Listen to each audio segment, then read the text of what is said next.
améliorer la santé en Afrique francophone, mais surtout surtout en Afrique francophone, mais aussi, on va dire, sur toute la communauté. Et puis, pourquoi pas ne pas impacter une fois depuis chez nous, un peu partout. Donc, il est 14 heures, pardon, 16 ici, en Côte d'Ivoire. Pour les autres, je ne sais pas, on va ajouter en fonction des différents fuseaux. Mais c'est important que nous puissions commencer. L'objectif de la session éco est vraiment, on a un objectif assez clair, partager le savoir, développer les compétences locales. Quand je dis local, c'est l'Afrique francophone, échanger sur des cas pratiques, apprendre ensemble, améliorer l'accès aux soins pour tous par des solutions innovantes, par tout ce qui est innovation. C'est surtout ça le plus important. Et surtout avec le numérique et le digital et comment le digital peut améliorer la vie des populations. Alors, ce qu'il faut comprendre déjà, c'est que cette session, elle est enregistrée afin de pouvoir être diffusée pour ceux qui veulent la consulter un peu plus tard. Et on est très content de voir que l'édition dernière, pas mal de personnes sont allées révisionner. Ça nous a fait beaucoup plaisir.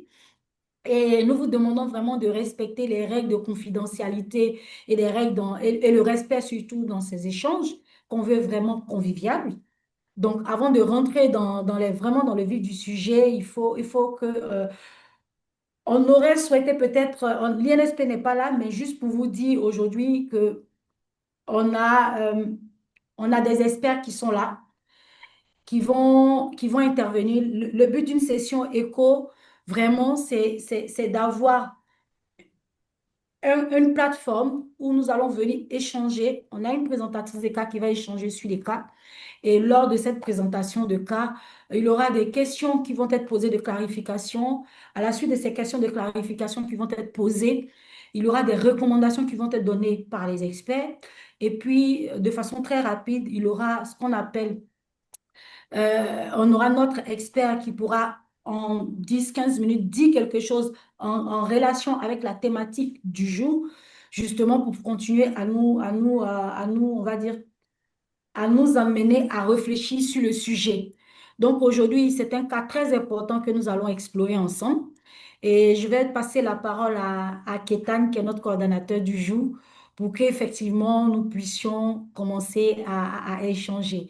Kétan, je te donne la parole pour démarrer déjà. Merci à tous et soyez attentifs.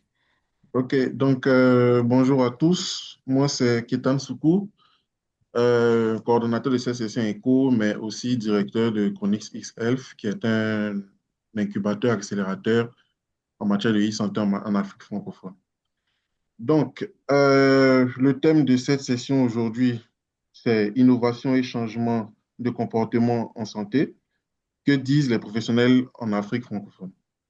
Alors, actuellement, nous vivons dans une époque où les solutions technologiques en santé se multiplient, mais la vraie question, c'est est-ce que ces solutions-là sont acceptées, intégrées, utilisées? Euh, Surtout, comment les professionnels de santé réagissent-ils à ces changements? Très souvent, on oublie que Le l'innovation son n'est pas assez, fort. on a un problème de son. Et puis, si OK, c'est possible de mettre le visuel en grand écran, en plein écran, OK. Affichage, c'est où ça? zoomer, Diaporama, voilà. démarrer le diaporama. Mais vous pouvez continuer, allez-y, allez-y. Donc, je disais que c'est un thème très important parce qu'il faut que les solutions qu'on crée soient acceptées par les professionnels de santé. Ça implique un changement de culture, de posture, de mentalité et oblige à sortir des zones de confort. Donc, pour cette session éco, je vais aller, OK. Nous avons des illustres personnalités, je suis le coordinateur des cas, donc je me suis déjà présenté. Ensuite, comme expert, nous avons Madame Lamia Rahal, si je prononce bien le nom, et Monsieur Thibault, Docteur Thibault Pro. Madame Lamia qui est experte en accès au marché et politique publique de santé. Il y a tellement de choses, mais pour que ça rentre là, j'ai dû prendre une petite partie, mais elle a vraiment fait beaucoup de choses, hein.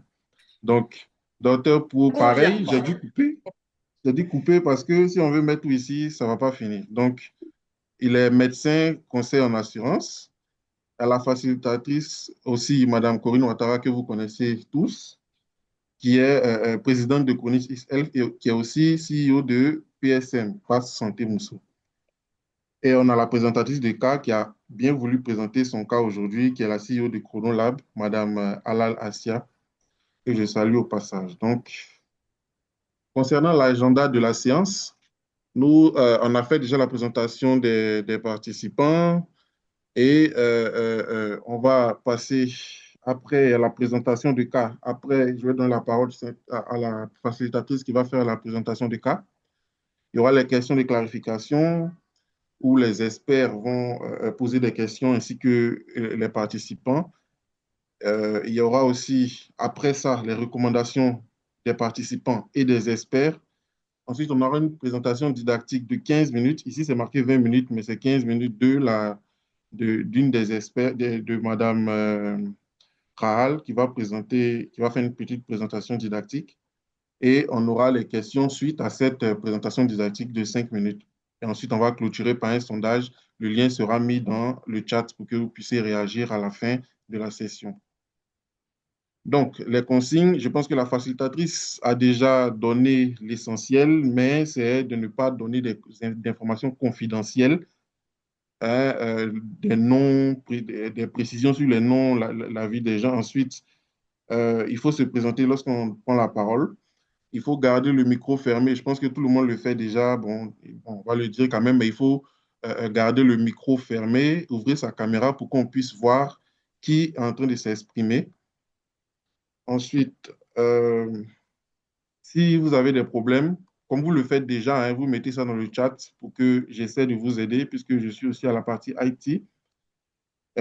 Identité requise, c'est la caméra. Ensuite, la session est enregistrée. Donc, si vous participez, ça veut dire que vous êtes d'accord avec ça. Ça va nous permettre, après, nous, de pouvoir voir les points pour s'améliorer et aussi permettre à ceux qui n'ont pas pu se connecter de pouvoir savoir ce qui s'est passé et apprendre aussi de ce qu'on a fait. Donc, à la fin, comme j'ai dit, 10 minutes avant la fin, on aura le sondage, le lien qui sera mis dans le chat pour que vous puissiez aller interagir. Ça sera un poll everywhere pour que vous puissiez réagir. Et pour ceux qui ne sont pas dans le groupe WhatsApp, c'est vraiment de scanner ce QR code-là pour pouvoir avoir accès au groupe, avoir accès aux informations qui sont partagées. Voilà, pour que vous participez à la discussion. Donc, merci. Je vais passer la parole à la présentatrice de cas. Je vais arrêter le partage. Et en tout cas, bonne séance à vous. Merci. Merci, Kétan, merci. Je vois que Docteur Kwasi est connecté. Même si on a commencé, je veux qu'on envoie un cœur à Docteur Kwasi parce que c'est notre super hub. Elle a tenté, elle avait beaucoup de rendez-vous. Elle a annulé, elle dit, je viens à cette session, il faut que je sois là pour accompagner mes poulets. Donc, Docteur Kwasi, merci beaucoup. Alors, bien sûr, donc nous avons eu à présenter, il y a eu la présentation tout à l'heure. L'agenda étant présenté, nous allons commencer par la présentatrice de cas. Je précise à tout le monde que c'est une session d'1h30 maximum. On a déjà écoulé 15 minutes, donc il nous reste 1h15. Je crois qu'on a l'un de nos experts aussi qui est pris par des engagements, donc on va pas trop tarder. Donc, on va passer la parole à notre présentatrice de cas, déjà préparer son dossier. Si elle peut déjà commencer à préparer, à partager son PowerPoint déjà. Voilà, si elle peut déjà commencer. Et une fois que c'est fait, là, on est plutôt sur votre WhatsApp. Mhm. Là, c'est la présentation. Oui, voilà. Voilà. Vous pouvez être en plein écran, Oui, c'est oui. possible? Oui, bien sûr. Voilà. Je vais mettre en plein écran. Voilà, diapo. Diapo, oui. Alors, à partir du début, voilà. Voilà. Donc ça, Alors, c'est c'est vous qui êtes là, qui vous qui avez la parole. Alors, c'est notre championne du jour, c'est pas évident. Donc, vraiment, avant qu'elle ne commence, donnez-lui du bonus, envoyez des cœurs, envoyez des émoticônes, félicitez-la, encouragez-la. C'est pas évident de venir présenter une situation ici, hein. Donc, vraiment, qu'elle soit venue. Elle n'est pas la moindre. Elle est CEO d'une start-up et elle a décidé aujourd'hui de venir devant nous pour nous présenter un cas. Et ce cas, elle a vraiment besoin de l'attention de tout le monde. pour voir comment est-ce qu'elle peut aller de l'avant, parce qu'on parle d'innovation et elle a une solution très particulière. Donc, je te laisse l'opportunité de pouvoir présenter ta solution, c'est à toi. Merci à vous. Ben, je suis honorée de présenter ma solution aujourd'hui. Je me présente brièvement. Je suis doctorante à l'École polytechnique d'Oran sur un sujet qui relie la médecine, les mathématiques et la physique. Donc, c'est un peu global. Ça, c'est un peu ma présentation. Et puis, moi, ce que je veux vous présenter à travers cette solution qui est Chronolab, qui est une solution qui est localisée en Algérie, à Alger plus précisément, qui nous parle d'objets connectés. C'est les dossiers patients, prise de rendez-vous, gestion des laboratoires d'analyse, des médecins. Aussi, ça c'est dans le futur, c'est cibler tout ce qui est assurance. Ça, c'est très important de le mentionner. On est dans le cas on est plus que le prototypage parce qu'on a fait déjà une première plateforme qui n'est, je travaille dessus, notre équipe travaille dessus, on ajoute chaque fois des nouvelles fonctionnalités, suivant les retours des médecins, des patients surtout parce que je veux que cette plateforme, le cœur de la plateforme soit le patient. Maintenant, tous les acteurs, bien sûr, les médecins, les laboratoires d'analyse, c'est important, mais le cœur, c'est le patient. Donc, notre plateforme, c'est une plateforme médicale du futur et qui a comme leitmotiv la santé en un clic. Et nous avons déterminé différents problèmes en Algérie, tels que l'accès limité aux services de laboratoire d'analyse, un parcours de soins assez fragmenté, un système de santé surchargé et un suivi inadéquat des maladies chroniques. Donc, Chronolab deviendra votre compagnon santé personnalisé grâce à notre application innovante. Prenez les rênes de votre santé et bénéficiez d'un suivi adapté à vos besoins. C'est euh, c'est vraiment ce que nous voulons faire dans ce Chronolab. Alors, on a commencé à travailler, bon, là, j'ai mis date de début 1er janvier 2025. En réalité, l'idée a germé dans ma tête bien avant. C'est venu à la suite de situations personnelles, des problèmes qu'on a rencontrés et que je suis pas la seule à avoir rencontré. Beaucoup de personnes ont rencontré ces genres de situations face à leur famille, qui ont des problèmes de santé et qu'on est face à des gros problèmes de gestion. Donc, c'est de là où c'est venu cette idée. Donc, Chronolab, l'objectif de la soumission, pourquoi j'ai voulu parler de cette solution, c'est Chronolab vient d'intégrer l'incubateur de la NPT à Sidi Abdallah, un vrai tremplin pour concrétiser cette vision ambitieuse d'une santé plus simple, plus accessible et plus humaine. Et notre objectif est de faire connaître la solution et pouvoir l'améliorer à travers un maximum de feedback. C'est à travers vous que nous allons améliorer cette solution. Donc, l'objectif de cette soumission, c'est d'améliorer la solution et de modifier et de voir les points faibles qu'il y a dans notre business plan pour la prochaine phase au niveau de l'incubateur. C'est ce qu'ils nous ont demandé au niveau de l'incubateur. Et on a des attentes, c'est un maximum de retours et de commentaires sur la solution. Positifs ou négatifs, hein. Même les commentaires négatifs, je suis là pour les prendre, hein. Donc voilà. Merci de votre attention. J'aurais aimé, si j'ai un peu de temps, vous montrer la solution. Est-ce que j'ai un peu de temps pour vous Oui, vous avez 2 minutes. Oui, en 2 minutes, vous pouvez rapidement présenter qu'on puisse voir la solution. Voilà, donc la solution, elle est là. Donc dans la solution, qu'est-ce qu'on a? On a la page patient et moi j'ai mis des chatbots, un chatbot surtout pour préparer les analyses. Si vous avez des questions à poser avant de faire une analyse, vous allez directement sur votre chatbot et vous posez la question que vous voulez. Ce chatbot va vous donner comment ça va se passer, est-ce que c'est à jeun, est-ce que c'est pas à jeun et tout ce qui s'ensuit. Là, la connexion est un peu lente, hein, c'est pour ça que ça ne me fonctionne pas très rapidement. Là, D'accord. qu'est-ce que j'ai ajouté? J'ai ajouté une fonctionnalité qui est le calcul d'IMC, l'indice de masse corporelle, qui est assez importante de nos jours parce que ça nous indique, c'est très révélateur. C'est déjà à partir de là qu'on voit est-ce que la personne est en surpoids, est-ce qu'il lui faut un régime, voilà. Donc c'est un peu tout ça.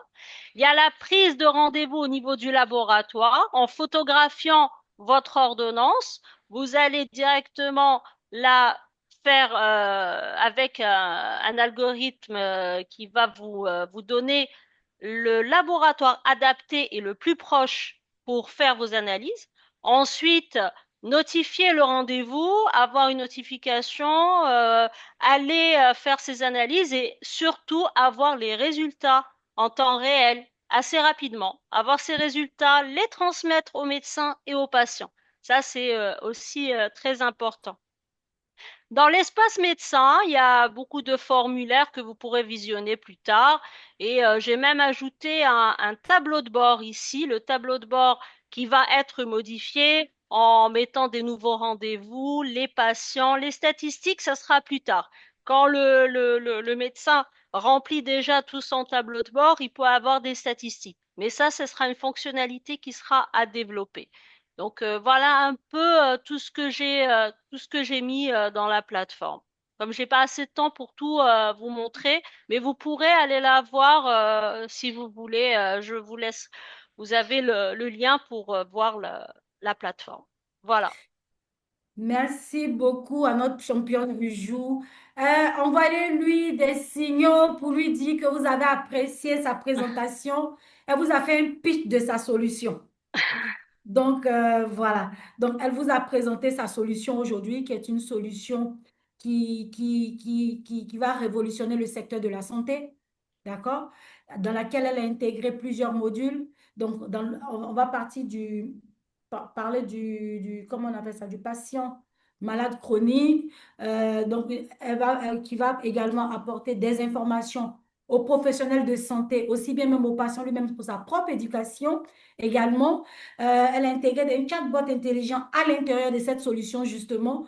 Et vraiment, elle a intégré tout un tas de modules dedans. L'idée pour elle, aujourd'hui, à date, c'est d'avoir cette solution-là qui va permettre de pouvoir révolutionner le secteur de la santé et un meilleur suivi du patient. Elle a aujourd'hui besoin de nous aujourd'hui pour avoir un retour sur cette solution, ce que la communauté pense de cette solution qu'elle a présentée. Retour positif comme pas positif, mais toujours avec beaucoup de bienveillance, je le signale, et parce qu'on veut quelque chose d'assez constructif. Donc, ce qui va se passer tout de suite, et je parle à la présentatrice des cas, notre championne du jour, on va aller à des questions de clarification. Est-ce que des personnes parmi les participants ont des questions qui vont permettre de mieux comprendre? On va ouvrir déjà aux participants. Déjà, vous pouvez lever la main physiquement ou vous pouvez toucher l'icône de lever la main ou pour ceux qui ont un problème avec le micro, écrit dans le chat, on va se charger de pouvoir lire les questions. Donc, est-ce qu'il y a des questions de clarification?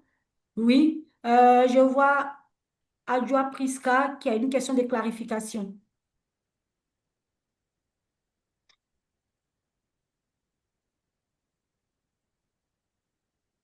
Adjoa Priska.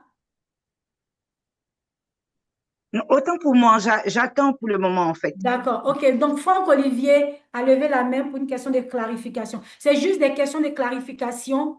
Voilà. Allez-y, monsieur Franck Olivier. Bon, je ne sais pas qu'est-ce qu'on entend par question de clarification, mais moi, c'est une question que j'aimerais bien poser Ce sont à les l'intervention. questions que vous allez poser justement à la présentatrice des cas pour qu'elle puisse mieux vous expliquer ce que vous n'avez pas compris dans sa présentation et qui va plus tard aider à des recommandations. D'accord, moi, je voulais juste demander, est-ce que la solution a été basée, elle a dit que c'est sur des expériences personnelles, mais je voulais savoir, est-ce qu'il y a une étude de marché qui a permis quand même de corroborer son idée, et puis comment, au niveau de l'Algérie, c'est-à-dire le cadre réglementaire, est-ce que ça participe à son déploiement ou est-ce que c'est un frein, puisqu'il y a beaucoup de gestion de données personnelles à travers sa solution? Merci.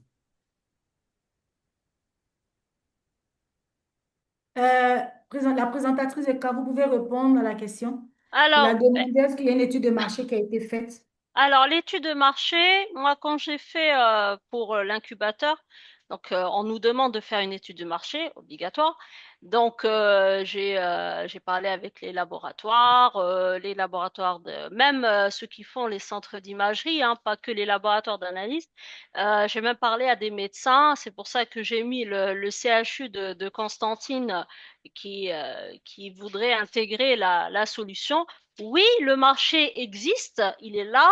Il attend uniquement d'avoir plus de clarification, comme vous l'avez dit, par rapport aux protections des données et à l'aspect légal, parce que bien sûr, ce sont des données médicales, donc on est obligé de passer par là. Donc, je peux pas vous dire maintenant, c'est en voie d'avoir les autorisations pour tout ce qui est protection des données, parce que la cybersécurité, si vous avez bien vu, j'ai pas mis de paiement en ligne, mais c'est une des éventualités que j'aimerais développer plus tard. Et pour ça, il serait obligé d'avoir vraiment une cybersécurité très renforcée. Et au niveau de la GU, oui, les protections des données, c'est très, très, très, très important. Et c'est pour ça que l'incubateur me demande de développer un peu plus le business plan pour vraiment clarifier tous ces points, pour qu'il n'y ait pas de points d'ambiguïté. Voilà. D'accord. Je vois docteur Thibault qui a levé la main. Ensuite, ce sera docteur Kwasi. D'accord. Alors, est-ce qu'on m'entend? Oui. Oui. D'accord. Alors, merci de me donner la parole. Déjà, grand bravo à la présentatrice. C'est une idée, c'est une très belle idée. C'est une très belle idée. On ne peut qu'encourager ce genre d'initiative. Alors, j'ai deux, trois questions pour commencer et je pense que après on pourra rentrer dans beaucoup plus de détails. Déjà, la première question qui me vient à l'idée après sa présentation, c'est comment est-ce qu'elle gagne de l'argent dans tout ça? Dans tout ce qu'elle nous a présenté, quel est son modèle de revenu? Comment est-ce qu'elle gagne de l'argent? Euh, voilà, comment est-ce qu'elle gagne de l'argent? Comment est-ce qu'elle se rémunère? Parce que c'est important. C'est vrai, on met des solutions en place pour aider les gens et tout, mais pour adhérer, il faut quand même gagner de l'argent. Donc, comment est-ce qu'elle gagne de l'argent? Ça, c'est la première question. La deuxième question, elle dit que l'accès au laboratoire est limité. Qu'est-ce qui limite l'accès au laboratoire? Est-ce parce qu'il n'y a pas suffisamment de laboratoires? Est-ce les gros bouchons? Est-ce parce que les personnes ne s'y intéressent pas vraiment? Est-ce que c'est parce que c'est cher? Je veux savoir qu'est-ce qui pose le problème, qu'est-ce qui entraîne la limitation de l'accès au laboratoire. Et enfin, bon, j'allais parler du cadre réglementaire, mais mon prédécesseur en a déjà parlé. Euh, Ici aussi, la solution est vraiment tech. Il faut avoir quand même certaines notions pour pouvoir l'utiliser. Est-ce qu'il y a quelque chose qui est prévu pour les patients âgés ou les personnes analphabètes qui ne maîtrisent pas forcément l'outil informatique? Est-ce qu'il y a quelque chose de prévu pour ces personnes-là? Je vais m'arrêter là pour l'instant. Merci.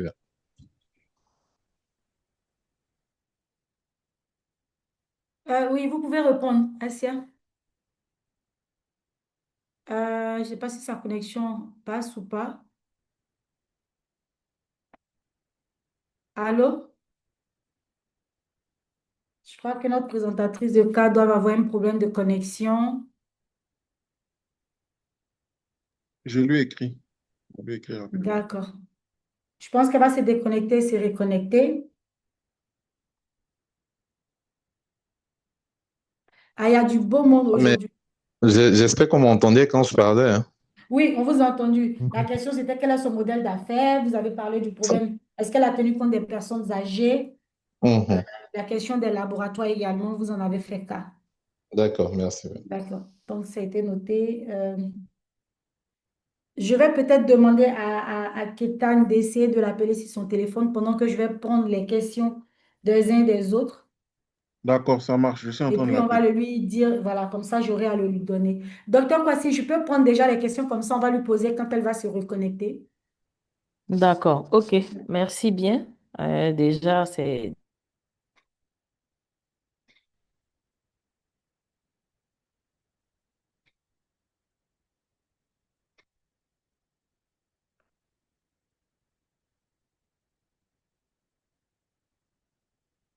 sur la question de mon prédécesseur par rapport à quel est l'outil qui est utilisé. Hein, enfin, je veux dire, quel matériel informatique sera utilisé par les patients, si c'est des téléphones, iPhone, de quel type. Je m'y connais pas trop, hein. Donc, j'essaie de me poser cette question puisque la majorité de nos patients, il y a beaucoup dans nos pays africains, hein, bien sûr, hein, il y a beaucoup de patients qui sont analphabètes et qui ne savent pas très bien manipuler l'outil informatique. Ensuite, je voudrais savoir son modèle est adressé à quel secteur, hein? Est-ce le secteur public? Est-ce le secteur privé?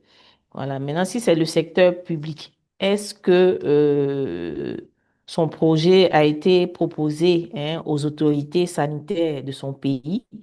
Parce que dans le secteur public, avant de pouvoir lancer un tel programme, il faut bien que les autorités sanitaires au niveau public puissent donner leur accord. Donc, c'était cette question que je voulais poser. Merci beaucoup. Merci, docteur Kwasi. Alors, on voit que notre championne s'est connectée. Je vais lui reposer les questions. Il y a eu deux questions qui ont été posées, enfin deux séries de questions. Il y a docteur O qui a posé les premières questions. Quel était le modèle économique? Et c'était la question de quelqu'un également. Donc, première question pour lui, c'est quel est le modèle économique?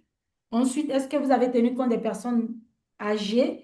Et il y avait une troisième question concernant les laboratoires. Je pense que si le docteur est là, quand elle aura répondu à ces deux questions, il pourra également revenir dessus parce que je n'avais pas bien saisi la question moi également. Donc, si vous pouvez déjà répondre à la question, quel est votre modèle d'affaires derrière? Ensuite, est-ce que vous avez tenu compte des personnes âgées pour la mise en place de cette solution? Alors, pour dans modèle économique, c'est basé plus sur les abonnements. Donc, abonnement pour les laboratoires, pour les médecins, pour les centres d'imagerie.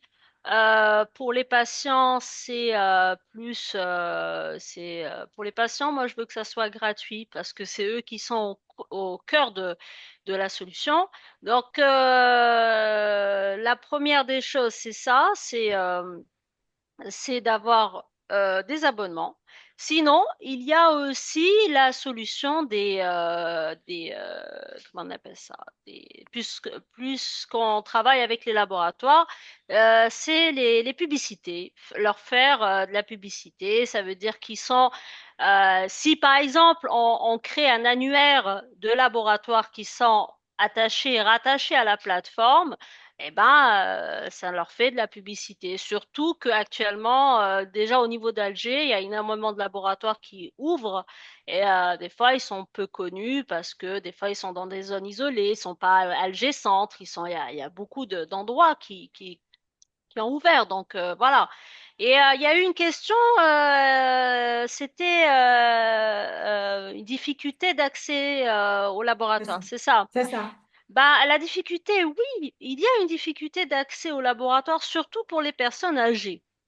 Alors, les personnes âgées, des fois, il y a des analyses où le laboratoire dit que la personne doit se déplacer parce que c'est obligatoire, ce sont des analyses qui se font sur site. Ça veut dire au laboratoire. Et il y a des laboratoires qui peuvent envoyer des infirmiers ou des laborantins qui font les prélèvements. Mais des fois, il y a un risque. C'est que le prélèvement peut être, surtout quand c'est loin, Donc, oui, il y a une difficulté d'accès au laboratoire. Donc, c'est bien quand on est au centre d'Alger, il y a des laboratoires un peu partout, mais moi j'ai des proches qui n'ont pas des laboratoires un peu partout, hein. S'il faut mettre 2 heures en circulation ou en voiture pour aller faire ces analyses, alors que la personne est âgée, elle est hyper tendue, il y a la chaleur, il y a plein de choses, ça devient pénible. Donc oui, il y a une difficulté d'accès au laboratoire. La troisième question, c'est est-ce que vous avez tenu compte des personnes d'un certain âge dans la mise en place de la solution? Alors, c'est vrai que c'est un des feedbacks qui a été que j'ai reçu. Il y a des personnes qui m'ont dit c'est une solution qui est accessible plus à des personnes qui savent manipuler le téléphone, qui savent manipuler qui ont accès à ces solutions. Mais c'est une des fonctionnalités à développer. Il y a les personnes âgées, comment leur faciliter l'utilisation de la plateforme et aussi la langue, parce que tout est en français et on est en Algérie. En Algérie, c'est l'arabe. Donc, c'est aussi une fonctionnalité importante à développer. D'accord. Oui. Docteur Kwasi a posé une série de questions.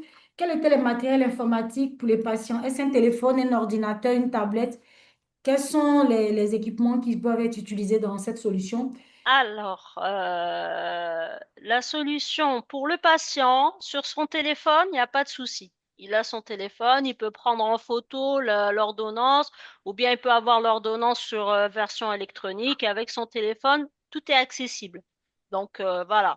Maintenant, le laboratoire, c'est sur site. Donc, la solution est aussi accessible sur l'ordinateur. Donc, il n'y a pas de difficulté. Téléphone, ordinateur, on peut y accéder facilement. Voilà. Docteur Kwasi, votre troisième question, vous avez demandé quel était le secteur. Le, Quel est le secteur qui est visé par le projet? Est-ce le secteur public ou le secteur privé?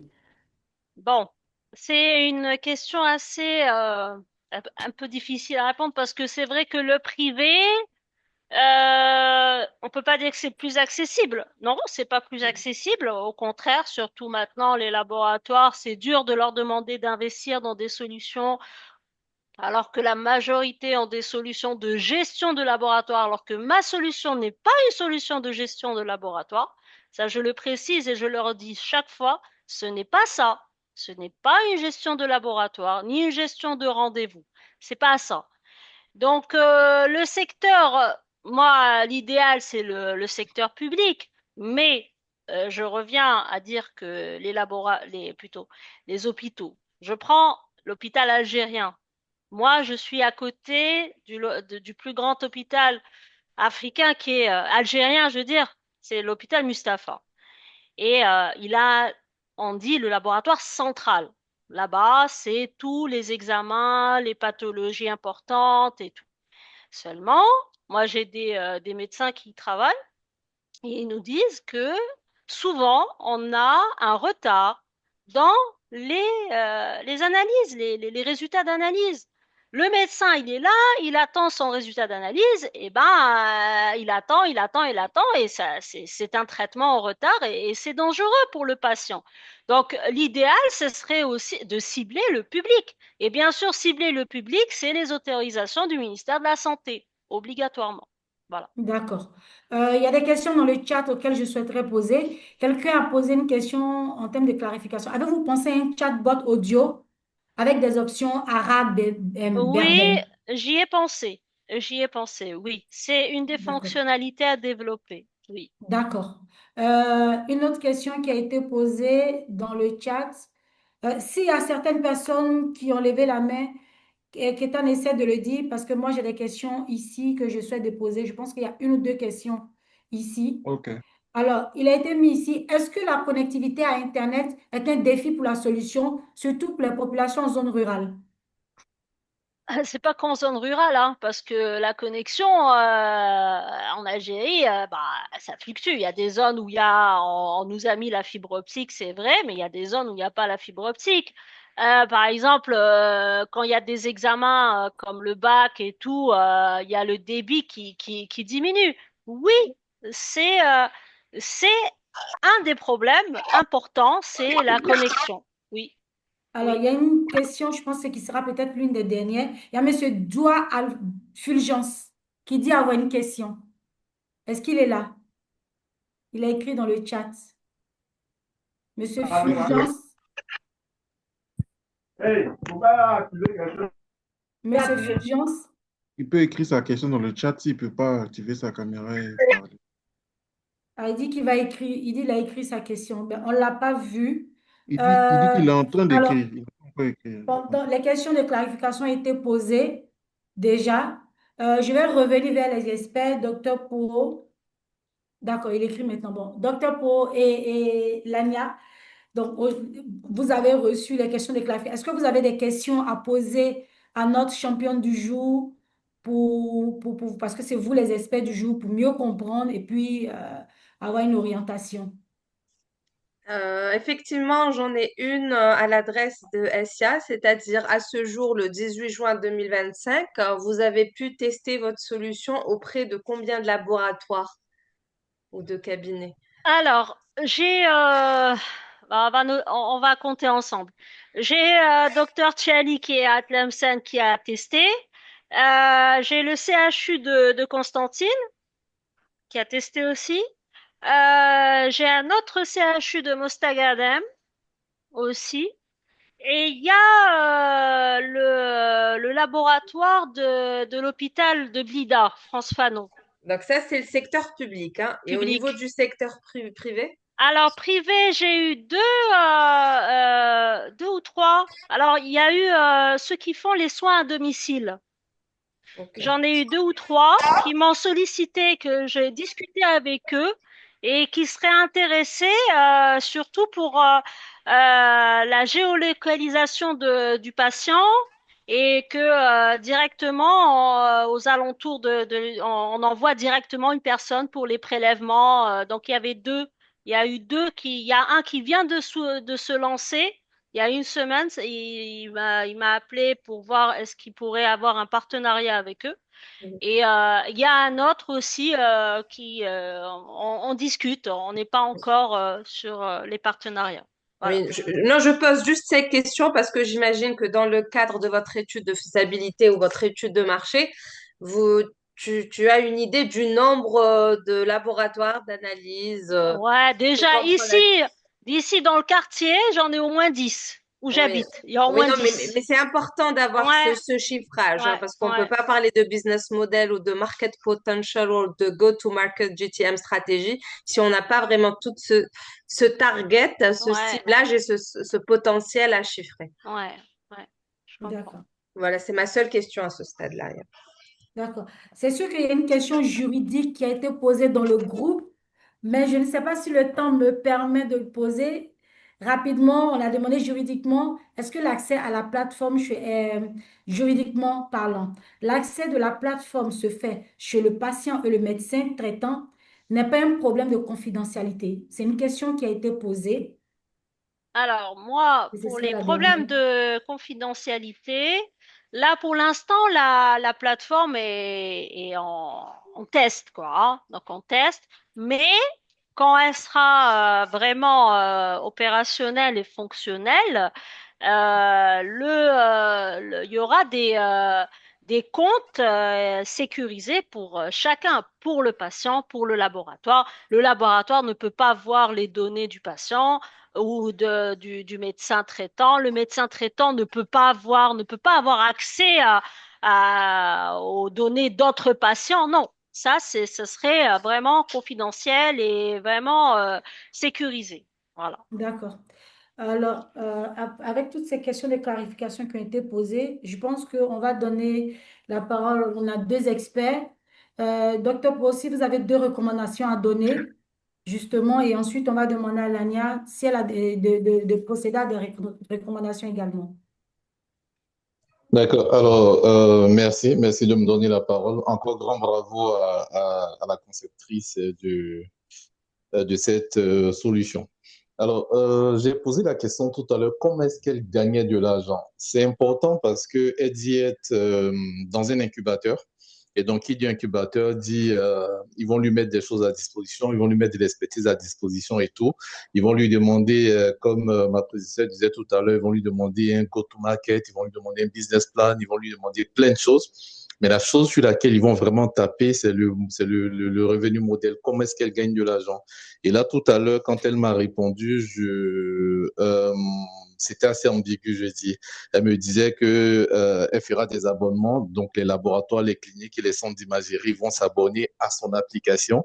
Mais moi, je dirais, moi, en tant que laboratoire, pourquoi est-ce que je viendrais m'abonner à ton application? J'ai déjà mes patients, j'ai déjà mes clients, j'ai déjà des personnes qui sont habituées à moi. Et puis, voilà quoi. Pourquoi est-ce que j'irais vraiment m'abonner chez toi? Voilà. Pourquoi est-ce que j'irais payer de l'argent pour recevoir des clients, alors que je reçois déjà des clients, alors que j'ai déjà mes habitués, j'ai déjà des personnes avec qui je travaille depuis longtemps. Et donc, elle veut faire gratuit pour les patients. Je ne sais pas si ça va plaire aux investisseurs, mais elle parle aussi de publicité. Je trouve, hein, pour ma part, que c'est un peu ambigu. C'est pas encore bien net de ce côté-là. Il faut qu'elle travaille vraiment le revenu modèle. C'est vrai qu'elle veut faire quelque chose qui a fort impact social, mais pas derrière. Il faut qu'il y ait un retour sur investissement également, qui soit équilibré, je veux dire. Donc, il faut vraiment travailler sur ça, à moins qu'elle ne D'accord. nous dise pas tout. À moins qu'elle ne nous dise pas tout. Euh, Deuxième chose, j'ai posé aussi la question de qu'est-ce qui rend difficile l'accès au laboratoire. Elle m'a dit qu'il y a des personnes âgées qui ne peuvent pas se déplacer. OK, mais si ce n'est que ça, je trouve que c'est un peu léger. D'autant plus qu'elle-même a dit tout à l'heure que rien que dans son environnement, elle a au moins 10 laboratoires. Donc, s'il y a Mais autant de laboratoires, qu'est-ce qui rend l'accès au laboratoire difficile?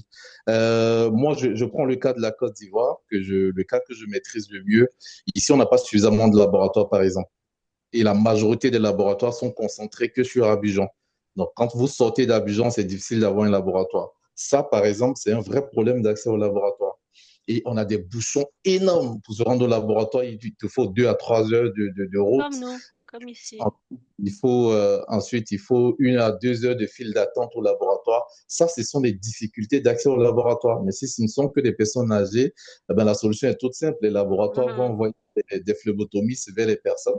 Ou bien vous-même, avec votre solution, vous pouvez avoir vos phlébotomistes, vos infirmiers qui vont vers les personnes faire les prélèvements et vous acheminer au laboratoire.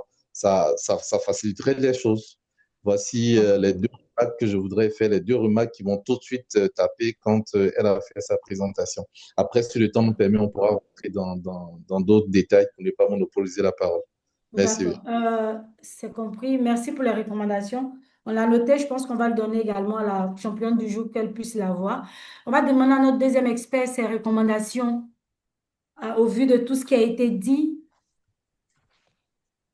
Alors moi, j'ai noté quelques points, hein. Pour commencer, il est indéniable qu'en termes de product value et positioning, le need est là. Le besoin manifeste dans nos régions, que ce soit en Afrique du Nord, Afrique francophone, on a toujours du mal à coordonner, à peut-être trouver le laboratoire d'analyse, bien se préparer. Et pour avoir fait beaucoup de stages de pharmacie hospitalière, le nombre d'erreurs qui peuvent s'occasionner faute de mauvaise préparation, à jeun, quelques interactions, prise de certains médicaments la veille qui n'auraient pas dû être pris, etc. Donc c'est vrai que là, votre produit ou votre service prend vraiment beaucoup de valeur en termes de awareness, en meilleure conformance et pour se préparer à une bonne analyse, parce qu'il suffit pas d'avoir l'analyse, il faut être vraiment bien préparé pour que l'analyse médicale biologique se fasse en bonne et due forme. Donc, en termes de product value positioning, je suis d'accord que votre solution est très riche, hein, et à forte valeur ajoutée. Cela dit, la plateforme, honnêtement, en termes d'ergonomie, aspect intuitif, design, ça pourrait être amélioré parce que j'avais l'impression que c'était un peu dispersé à droite, à Mhm. gauche. Et un patient, il a déjà qu'il a un background pas toujours développé, donc faudrait pas le disperser plus que ça. Faudrait qu'elle soit plus intuitive, faut qu'elle soit plus ergonomique et plus digeste, hein, pour un patient de tout niveau confondu. Ça, c'était le deuxième point. Moi, je me dis que moi, c'est un conseil que je donne à toutes les startups, c'est ne visez pas la niche, allez sur du super app. C'est-à-dire, si on est dans le lab, si on est dans le chronolab, votre solution peut s'étendre à d'autres services, comme le laboratoire à domicile, faire une cartographie de tous les laboratoires, comme un petit Uber des laboratoires. Une mise en relation, comme avait dit précédemment le premier expert, effectivement, qu'est-ce qui va vous amener à ce qu'un laboratoire soit intéressé par votre solution? Ben, dites-lui que vous allez peut-être lui ramener plus de patients, que vous allez être un point de relais, une mise en relation. Donc, c'est important de souligner un peu ces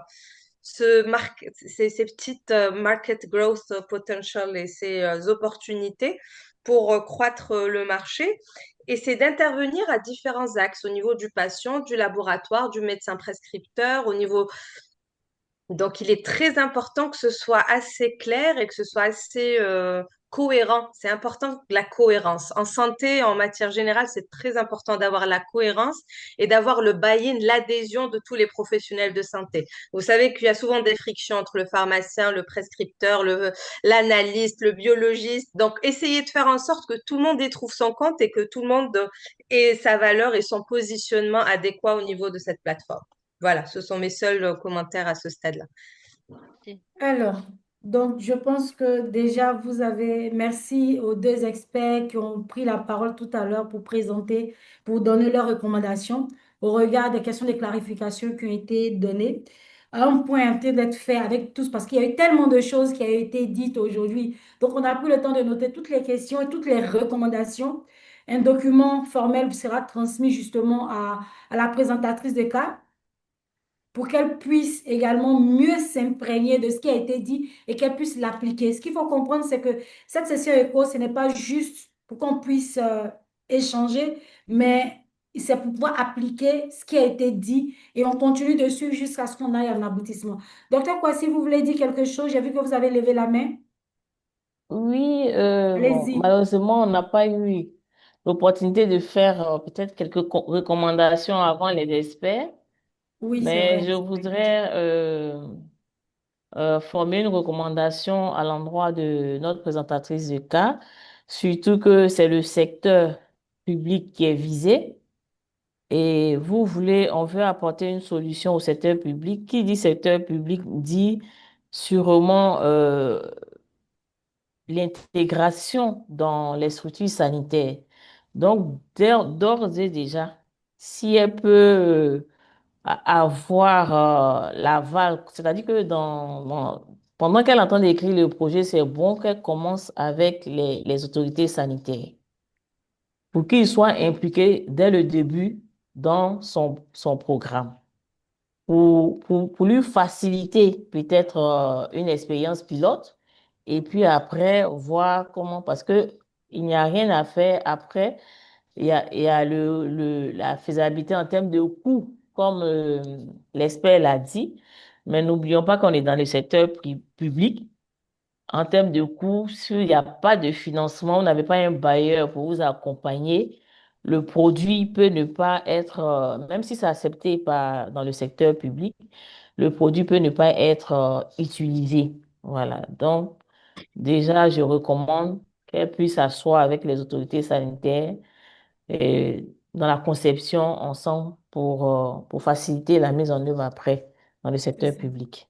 Merci. Merci vraiment, docteur Kwasi. Et je pense que c'est sûr qu'effectivement, on a sauté quelque chose de demander la participation la recommandation des différents participants. Docteur Kwasi, compte tenu du fait que les experts ont déjà échangé, est-ce que c'est possible de demander? Non? OK. Si vous avez des recommandations, si vous pouvez mettre dans le chat, on va se faire fort de pouvoir transmettre. Si tous les participants peuvent être dans le Alors, chat leurs différentes recommandations, justement par rapport au projet de notre championne du jour, ça va nous permettre de pouvoir lui transmettre et elle va mieux améliorer sa solution. C'est important. il y a Et monsieur, voilà. Donc, si c'est il y a mis, madame merci Alexandra. Kétane, si c'est mis, il faut juste, on va juste le lui transmettre ces D'accord, ok, informations. il n'y a pas de problème, on va faire ça comme ça. D'accord, il n'y a pas de problème. Alors, déjà, ce qu'il faut savoir, c'est que tout à l'heure, on aura dans le chat là, on va vous poser des questions dans le chat. Donc, de temps en temps, il va falloir on fera signe de regarder l'intérieur du chat.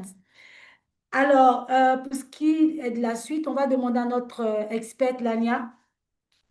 Il y a la présentation didactique, c'est-à-dire qu'aujourd'hui, elle va intervenir sur une thématique. Enfin, elle a choisi un thème par rapport à ce qui a été dit. Je crois que ça sera vraiment quelque chose pour pouvoir améliorer, accompagner ce qui vient d'être dit. Mais surtout, il y a le thème qui a été dit, on parle d'innovation. Que disent les professionnels de santé, justement, du numérique, d'une solution comme celle que vient de nous présenter notre championne du jour.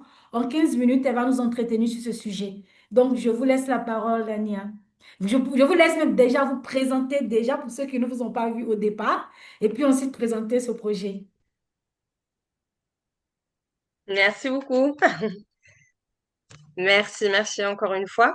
Donc, juste à titre de rappel, donc, je suis Lamia Al, pharmacienne et fondatrice de Health Nexus Africa, qui a trois ambitions. La première, c'est de constituer un réseau d'acteurs en santé digitale opérant en Afrique. Deuxièmement, nous opérons en qualité de centre de réflexion et de think tank pour repenser la santé de demain basée sur le pouvoir des technologies et des outils digitaux. Et troisièmement, c'est l'accélération, l'incubation de projets health tech. J'ai une petite présentation, mais je ne sais pas si on aura le moment, le temps. Je peux? Oui, vous pouvez, allez-y, Ah, partagez. ok, On est dans très le bien. temps. Voilà, oui, oui, non, ça va, j'aurai le temps nécessaire. Alors, est-ce que vous arrivez à voir mon écran? Oui, on le voit. Ok, parfait. Donc, nous, notre credo, notre slogan, c'est la santé décloisonnée, Healthcare and Siloed. Encore une fois, c'est très important de travailler ensemble car en santé, il n'y a ni frontières ni barrières. Donc, voilà, nos trois vocations ont été citées précédemment et là, on revient un peu sur la dernière catégorisation de solutions ou interventions digitales selon les dernières classifications de l'OMS, à savoir tout ce pool de produits qu'on essaye de supporter au sein de Health Nexus Africa, que ce soit des programmes online, mobile application, virtual reality, telehealth and télémédecine, connected and wearable device, les online peer support, online counseling, AI-based big data enabled application. C'est pour dire tout ce que peut nous offrir le health tech comme potentiel. Donc, notre vision, elle est très claire, hein, c'est de participer à cette transformation du sillage de la santé sur la base du pouvoir des technologies, de l'innovation pour, bien sûr, favoriser et créer un écosystème patient-orienté qui soit à la fois accessible et efficace. Parce que chaque pays a ses propres spécificités. Donc, ce n'est qu'en comprenant les challenges et les difficultés de chaque pays que nos innovateurs, que nos champions, que nos pépites et startups ont l'aptitude et plus l'intelligence de s'adapter à ces contextes-là pour développer leurs solutions. Donc, nous, nos services, ils sont un petit peu divisés sur trois axes principaux, à savoir le premier, c'est le Knowledge Hub, parce que c'est vrai que la santé, ça requiert quand même un minimum de background, de connaissances, de maîtrise, que ce soit un patient pathway, que ce soit un healthcare pathway, c'est vraiment de connaître tout le canal d'administration des soins, plus toutes les aires thérapeutiques, que ce soit en oncologie, hématologie, immunologie, pédiatrie, maladies chroniques, etc. Donc, nous, on fait un peu du vicarious learning, on appelle ça le vicarious learning. Donc, c'est un peu une vulgarisation du secteur de la science et de la santé. Le deuxième service, c'est l'incubation proprement dite qui va être détaillée par la suite. Et troisièmement, c'est très important, c'est le communities building. Et c'est pour ça que je salue tous les efforts de Corinne et je sais que ça requiert beaucoup de souffle, d'énergie pour créer ces synergies, ces connexions, cette communauté pour pouvoir avancer avec la même vision et les mêmes objectifs. Donc, notre network comprend à la fois des experts industriels, des professionnels de santé, des institutionnels et des policy stakeholders. C'est pour ça que je suis très contente que Dr. Kouassi soit parmi nous. C'est très important d'involver, d'impliquer les gens du policy, de l'institutionnel pour avoir leurs insights et leurs orientations, des académiques, des chercheurs, des étudiants, des technologies and digital engineers, des développeurs, des gens pure tech, plus les associations patients également. Alors ça, c'est une slide que j'aime bien partager avec les investisseurs, hein, qui a prouvé que $1 investi en santé digitale a un retour d'investissement équivalent à 19 dollars. Donc c'est très bankable, c'est un marché qui croît, donc il faut y croire. Alors là, ce sont deux personnalités très très connues et fameuses, hein. Tedros Adhanom, le directeur général de l'OMS, et Doreen, qui est la secrétaire générale de l'ITU. Donc les deux sont en train de joindre leurs efforts, la santé et la tech et les télécoms, pour permettre l'éclosion de la health tech sur de nombreux continents. Alors ça, un peu ça. Alors ça résume un petit peu le programme d'accélération, la durée, le nombre de cohortes. Alors là, ce qui est important de savoir, c'est qu'en health tech, c'est toujours un petit peu plus spécifique. C'est pour ça que nous, notre curricula s'articule sur ces quatre composantes, à savoir le Knowledge Hub que j'ai cité précédemment, être une powerhouse for business. C'est très important pour les startups d'avoir quand même ces mises en relation avec les professionnels de santé, les cabinets, les hôpitaux, les pharmacies, les officines pour tester au plus tôt. Donc, nous, on facilite un peu cette mise en connexion. Troisième service, et ça c'est vraiment propre pour la santé, c'est un peu de les accompagner sur le volet réglementaire, d'évaluation clinique, remboursement, l'aspect politique publique. Et pour les startups les plus matures et avancées, donc on essaye de leur garantir un accès sur d'autres territoires et d'autres marchés internationaux. Donc nous, notre advisory board comprend plusieurs profils de différentes régions, pays avec différentes spécialisations. Il y en a qui sont basés en France, en Algérie, au Nigeria, en Côte d'Ivoire.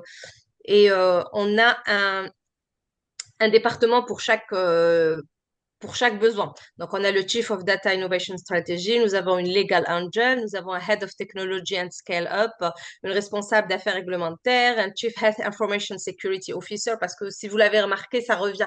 C'est assez redondant, hein, la sécurité de la donnée patient, de la donnée santé, etc., etc. Ça doit pas être un frein, c'est juste faut travailler dans les règles de l'art. Mais si on reste que focus confidentialité et tout, on n'avancera jamais. Alors, nous avons un Chief Medical Officer, une responsable du parcours patient et parcours soins. C'est pour ça que j'avais, avec Asia Halal, j'avais insinué l'importance de comprendre tout le parcours soins pour vraiment que les solutions et les projets de start-up s'articulent vraiment bien et répondent aux besoins auxquels ils font face. Nous avons notre Chief Financial Officer et une directrice des opérations et des partenariats. Donc, ça retrace un petit peu les key milestones. Donc, on a été lancé en septembre 2024. Nous avons nominé l'Advisory Board par la suite, le First International Meetup en novembre. Nous avons lancé la librairie virtuelle et le Resource Desk. En janvier, nous avons été nominés par le Health AI Community of Practice à Genève. Nous avons organisé pour Rush le premier Slushd Health Tech Event. En février aussi, nous faisons partie de la Global Telehealth Community of Practice. Nous avons quelques partenariats avec d'autres incubateurs en Afrique, un au Libéria, le Digital Health Africa, celui de la CDC, il y a eu l'initiative Africa Youth Digital Health Network. Et nous avons quelques partenaires du pharma qui nous soutiennent dans cette mise en pratique. Donc là, ça résume un petit peu mon parcours. Donc, je suis pharmacienne. J'ai travaillé 13 années en industrie pharmaceutique. J'ai commencé dans les affaires réglementaires, puis le market access. J'ai fait du public affairs aussi, du policy. Puis j'ai fait du conseil pour deux cabinets, IQVIA et Mohammed Partners, et puis le projet Health Nexus Africa. Voilà, j'espère ne pas avoir trop usé de mon temps, Corinne. Non, non, non, non, normalement, vous aviez 15 minutes pour pouvoir aborder. Vous avez déjà utilisé, j'ai chronométré 7 minutes. D'accord. Maintenant, en reste de temps, c'était vraiment de pouvoir échanger sur la thématique en question, justement, de le sujet qui nous emmène ici. Rapidement, dit quelque chose sur cette thématique-là. On parle de changement de comportement des professionnels de santé. Que dit concrètement? Oui, effectivement, en termes de changement, et ça, c'est la chose la plus difficile, hein. Honnêtement, je suis issue de la santé, mais je suis assez curieuse pour m'intéresser au digital et à la tech. C'est vraiment la résistance au changement. Il faut vraiment un plan dans nos pays pour accompagner ce changement et faire en sorte, que les deux casquettes se rejoignent. Et je crois que ça doit commencer dès les bancs de l'école, hein. C'est même pas des bancs de la fac, c'est des bancs de l'école, hein.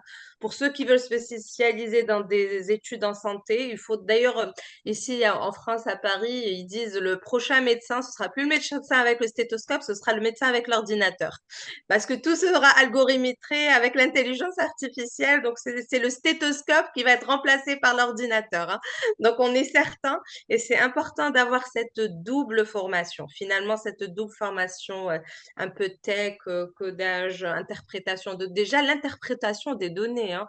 Il y en a en termes de connaissances, de critiques d'articles scientifiques. C'est encore très timide, hein, dans nos régions. Donc, faudrait accompagner, faudrait former au maximum. Et puis, juste à un niveau plus primaire, hein, c'est faire face à cette résistance au changement. Il faut accompagner la literacy. Je sais qu'il y a de très bons médecins, mais qui détestent l'ordinateur, qui détestent tapoter. Donc, il faudra faire aimer, il faudrait avoir des accompagnateurs, il faudrait peut-être créer de nouveaux métiers, hein. Il y a des gens qui aiment bien les outils technologiques. Il faudrait peut-être inventer des choses avec la gamification, que ce soit plus facile, ergonomique. Donc, tout ça, ce n'est que du potentiel pour créer des solutions et des leviers pour accompagner ce changement qui sera indéniable tôt ou tard. C'est mon petit commentaire pour le moment. D'accord. Docteur Po, est-ce que vous aurez quelque chose également à dire sur le thème? Parce que vous êtes médecin déjà dans la santé numérique. En 5 minutes, est-ce que vous aurez quelque chose à pouvoir dire, surtout pour vraiment accompagner santé numérique, changement de comportement? Que disent les professionnels? Qu'est-ce que vous dites, vous, en tant que médecin? Ok, merci beaucoup. Alors, moi, j'ai la chance d'être médecin, donc de pratiquer. J'ai aussi la chance d'être du côté de la santé numérique, donc d'innover, d'apporter des solutions innovantes. Et donc, je vois le choc qu'il y a entre les deux parties. C'est bien de créer des applications qui viennent faciliter la vie, qui viennent faciliter les choses aux patients. Mais il faudrait déjà que les patients même acceptent. Il faudra aussi que les praticiens, les médecins, les pharmaciens, tous ceux qui sont en laboratoire acceptent également. C'est le plus gros problème, c'est le plus gros challenge. Comme l'a dit la précédente, c'est le plus gros challenge, c'est de faire accepter aux gens le changement. Déjà, remarquer qu'il y a beaucoup de difficultés à mettre sur pied des applications parce qu'on se dit, ce sont des données à caractère sensible, ce sont des données personnelles, c'est compliqué déjà même de faire accepter son application. Il faut faire accepter son application par le ministère de la Santé et par le ministère des Télécommunications. C'est très difficile. Mais moi, je dis que même les autres applications sont des données à caractère personnel aussi. Mais pourquoi est-ce que c'est aussi difficile dans le domaine de la santé? On comprend que la santé est sacrée, la santé c'est quelque chose d'assez particulier, mais déjà, les réformes mises en place ne facilitent pas la chose. C'est difficile de mettre en place aujourd'hui une application, de la faire accepter, d'avoir les différents agréments, c'est difficile. Ça, c'est déjà un gros frein à la chose. La deuxième chose, c'est de véritablement faire accepter la chose qu'on envoie aux personnes même pour lesquelles on crée. On crée ces applications-là pour les patients, pour leur faciliter la tâche, pour leur faciliter la vie. Mais les patients eux-mêmes n'acceptent pas le changement, n'acceptent pas les solutions qu'on leur envoie. Et ils vont vous dire terre à terre, en tout cas en Côte d'Ivoire, ici, ils vont te dire, moi, je dois voir mon médecin, il doit me toucher, il doit me parler, sinon, voilà, lui parler au travers d'un téléphone, lui parler au travers d'un ordinateur, ils sont pas satisfaits, ils estiment qu'ils n'ont pas été véritablement consultés. Donc, il faut une véritable sensibilisation auprès de la population pour que la population elle-même accepte le changement, accepte que les choses évoluent, accepte qu'aujourd'hui, on ne peut pas aller tous s'asseoir dans les centres de santé. Vous voyez, les centres de santé sont bondés, il y a du monde, il y a tellement de monde, alors qu'il y a certaines choses pour lesquelles on n'a pas besoin de venir s'asseoir là, faire le rang. Il y a des gens qui ont les résultats, qui veulent juste faire voir au médecin. Ce sont des choses qui peuvent se faire par la téléconsultation, par la télémédecine. On n'a pas besoin d'aller engorger les centres de santé pour ça. Il y a des gens qui sont juste là parce qu'ils sont malades chroniques, ils sont hypertendus, ils sont diabétiques. Donc, ils viennent voir leur médecin pour juste bavader avec lui, échanger avec lui, pour voir si le traitement avance bien, si tout se passe bien. Ce sont des choses qu'on peut faire par la téléconsultation, par la télémédecine. On n'a pas besoin d'aller s'asseoir devant le médecin pour ça. Donc, il y a un gros travail de sensibilisation à faire au niveau de la population pour qu'elle-même accepte les innovations qui arrivent, puisse adhérer à ces innovations, et donner de la valeur à ces innovations-là. Et en dernier point, très rapidement, effectivement, les médecins, surtout nos dévanciers, nos pépés et nos papis sont très réfractaires à tout ce qui est innovation, à tout ce qui est comment est-ce qu'on dit ça, tout ce qui est le mot m'échappe, il y a un mot bien précis que je sais ce qui m'échappe, désolé, mais ils sont très réfractaires à tout ce qui est innovation. À tout ce qui est application, c'est le mot que je cherchais. Ils sont très réfractaires à tout ce qui est application. Ils sont encore accrochés à la médecine d'avant et tout. Et on se rend compte que les jeunes médecins qui arrivent, qui émergent, eux, sont beaucoup plus ouverts à cette médecine-là. Du coup, ça passe beaucoup plus facilement avec les jeunes médecins qui émergent, qui arrivent.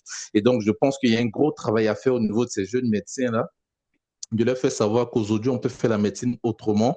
Et comme celle qui m'a précisé tout à l'heure a dit, il faut déjà dès la fac, il faut déjà dès la fac intégrer ça aux différents médecins parce que malheureusement, aujourd'hui, sur la fac, voilà, c'est maladie, maladie, maladie, stage, garde, maladie, maladie, stage, garde. Et quand on sort, on est formaté.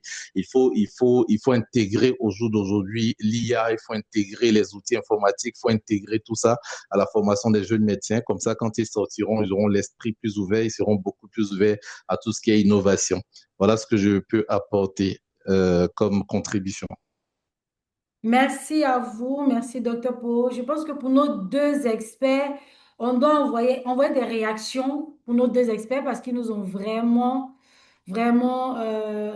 apporté beaucoup.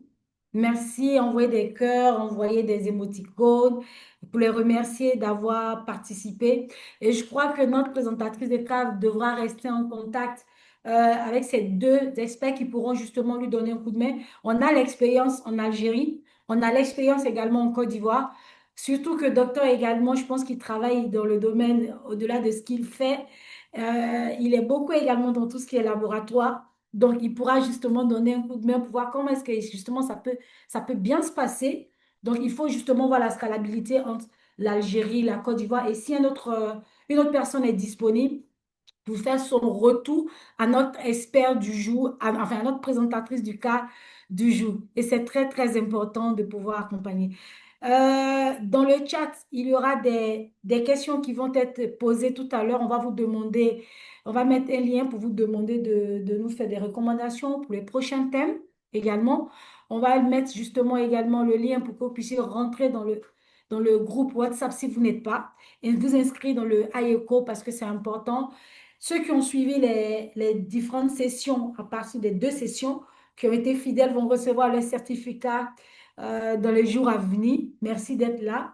Et la prochaine session, je souhaiterais déjà vous préciser, on aura une session déjà, je crois, la semaine prochaine. On a déjà le présentateur de cas. Et ça sera sur le thème de l'intelligence artificielle, vers une intelligence artificielle dans la santé numérique en Afrique. Tout le monde se rue vers l'intelligence artificielle. Et je crois que pour la prochaine session, on va aborder le sujet de l'IA au niveau de la santé. Alors, dans le chat, vous pouvez regarder, s'il vous plaît. On vous demande ça va vous prendre juste 5 minutes. Il y a un lien, Paul, le Paul Everywhere, vous pouvez cliquer dessus. On vous demande de cliquer dessus pour nous faire un retour sur Kétan, je pense que c'est là déjà, évaluer déjà cette session. Oui, Vous c'est déjà. mettez votre nom, vous continuez. On a besoin d'avoir votre retour pour nous améliorer à chaque fois. Donc, est-ce qu'on a commencé à remplir? C'est anonyme. Donc, vous pouvez remplir, vous pouvez dire que c'était bien, vous pouvez dire que c'était pas bien, mais c'est anonyme. Ça nous permet de pouvoir avoir un retour et de nous améliorer pour les prochaines sessions. Donc, Ethan, je te laisse la parole pour nous dire comment est-ce que ça se comporte dans le sondage.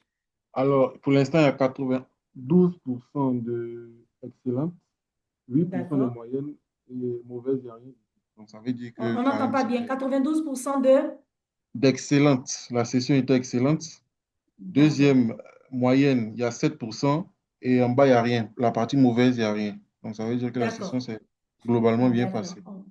On va essayer de s'améliorer pour le prochain. Est-ce qu'il y a il y a une prochaine question? Le next. Kétan, c'est bon pour les évaluations? Il n'y a plus de sondage? Oh, oh, c'est bon. Attendez, Alors, je pense qu'aujourd'hui, je crois on a eu à faire le tour. On a été assez rapide aujourd'hui, assez bref, assez précis pour notre session écho de ce mercredi-ci.